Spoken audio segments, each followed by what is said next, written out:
Hello friends, நம்ம தமிழ்நாட்டில் government school டீச்சராக வேலைக்கு சேரணும் ஆசையாக காத்துட்டு இருக்கீங்களா? இல்லை ஏற்கனவே வேலையில் இருந்துட்டு ட்ரான்ஸ்ஃபர் ப்ரமோஷனுக்காக வெயிட் பண்ணுறீங்கன்னா, அப்போ உங்களுக்கான செம குட் நியூஸ் வந்திருக்கு. நம்ம பள்ளி கல்வித்துறை இப்போ அடுத்தடுத்து 2 முக்கிய அதிரடி உத்தரவுகள் பிறப்பிச்சிருக்காங்க. ஸ்கூல்ஸில் எவ்வளோ வேக்கன்சி இருக்குன்ட்டு அக்யூரேட்டாக கணக்கெடுக்க சொல்லியிருக்காங்க. இதில் நிறைய கண்டிஷனும் போட்டிருக்காங்க. அது என்னென்ன எல்லாமே தெளிவாக இந்த வீடியோவில் பார்க்கலாம்.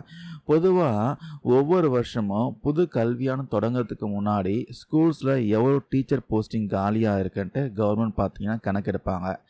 அதை வச்சு தான் அடுத்த கட்டமாக கவுன்சிலிங் மூலமாக ட்ரான்ஸ்ஃபர் கொடுக்குறதோ இல்லை டிஆர்பி மூலமாக புதுசாக டீச்சர்ஸை வேலைக்கு எடுக்கிறதோ நடக்கும். இப்போது இந்த ப்ராசஸ் தான் பார்த்தீங்கன்னா ரொம்ப ஸ்பீடாக ஆரம்பிச்சிருக்காங்க. முதல்ல நம்ம பார்க்க போகிறத பார்த்தீங்கன்னா பட்டதாரி இடைநிலை ஆசிரியர்களுக்கான அப்டேட்டு.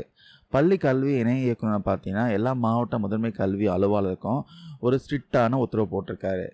அரசு நகராட்சி உயர்நிலை மேல்நிலை பள்ளிகளில் மே 31, 2026 நிலவரப்படி எவ்வளோ இடைநிலை பட்டதாரி ஆசிரியர் பணியிடங்கள் காலியாக இருக்கிறதுன்ட்டு உடனடியாக லிஸ்ட் எடுத்து அனுப்ப சொல்லியிருக்காரு. இதை மே 20, 2026 ஒரு மெயில் ஐடி கொடுத்துருக்காங்க. அந்த மெயில் ஐடிக்கு அனுப்ப சொல்லியிருக்காங்க. அது மட்டும் இல்லாமல் ஹார்ட் காப்பியை ஸ்பீட் போஸ்ட் மூலமாக அனுப்ப சொல்லியிருக்காங்க.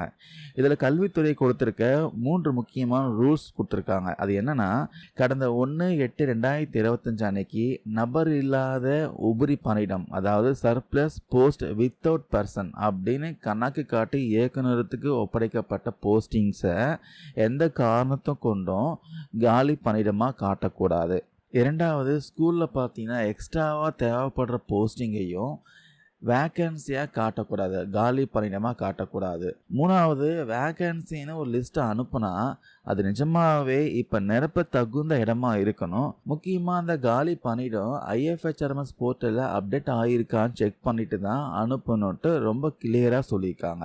இரண்டாவதாக வந்திருக்க அப்டேட் என்னென்னா, உயர்நிலை பள்ளி தலைமை ஆசிரியர்களுக்கான காலி பணியிட அறிவிப்பு மே 11, 2026 அன்னைக்கு பள்ளி கல்வி இயக்குனர் இதுக்கான அதிகாரப்பூர்வ சுற்றறிக்கையை ரிலீஸ் பண்ணியிருக்காரு. இதில் அரசு மற்றும் நகராட்சி உயர்நிலை பள்ளிகளில் தற்போது காலியாக இருக்கிற தலைமை ஆசிரியர் பணியிடங்கள் மட்டும் இல்லாமல் வருகின்ற மே 31, 2026 அன்னைக்கு ரிட்டையர்மெண்ட் ஆகிற தலைமை ஆசிரியர்களுடைய பணியிடங்களையும் சேர்த்து கணக்கெடுக்க சொல்லியிருக்காங்க. இதுக்கான விவரங்கள்லாம் ஃபார்ம் 1, ஃபார்ம் 2ல் ஃபில் பண்ணி ஒரு மெயில் ஐடி கொடுத்துருக்காங்க. அந்த மெயில் ஐடியில் அனுப்ப சொல்லியிருக்காங்க. சாஃப்ட் காப்பி அனுப்ப சொல்லியிருக்காங்க. அதோட ஹார்ட் காப்பியை மே 15, 2026 டைரக்டரேட்டுக்கு அனுப்பணுன்ட்டு உத்தரவு போட்டிருக்காங்க. இதில் இன்னொரு சூப்பரான அப்டேட் என்னென்னா, இனிமேல் ஒவ்வொரு மாதமும் 5ஆம் தேதிக்குள்ளே அந்தந்த மாவட்டத்தில் இருக்கிற தலைமை ஆசிரியர் காலி பணியிடங்கள்லாம் எல்லா இன்ஃபர்மேஷனும் மறக்காமல் பள்ளி கல்வி இயக்குநரத்துக்கு அனுப்ப சொல்லி உத்தரவு போட்டிருக்காங்க. இது ஒரு நிரந்தரமான உத்தரவாக போட்டிருக்காங்க. இந்த 2 அறிவிப்புகளையும் பார்க்கும்போது ஒன்று மட்டும் நல்லா புரியுது. நம்ம பள்ளி கல்வித்துறையை வேக்கன்சி லிஸ்ட்டு ரொம்ப துல்லியமாக எந்த ஒரு தப்பும் இல்லாமல் ரெடி பண்ணிட்டு இருக்காங்க. IFHRMS செக்கிங்லாம் கொண்டு வந்திருந்தால கணக்கில் எந்த மிஸ்டேக்கும் நடக்காதுன்னு சொல்லலாம்.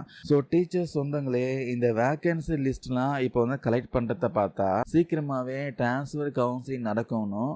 அதுக்கப்புறம் டிஆர்பி மூலமாக ஒரு மெகா ரெக்ரூட்மெண்ட் வரப்போகுதுன்னு எதிர்பார்க்கலாம். நீங்கள் என்ன நினைக்கிறீங்க? இந்த வருஷம் டிஆர்பி மூலமாக நிறைய வேக்கன்சி ஃபில் பண்ணுவாங்களா? உங்கள் கருத்துக்களை மறக்காமல் கீழே கமெண்ட்ஸில் பதிவு பண்ணுங்கள். இந்த வீடியோவில் நான் கொடுத்த யூஸ்ஃபுல்லாக இருக்கும்னு நினைக்கிறேன். தேங்க்யூ நண்பர், நண்பீஸ்.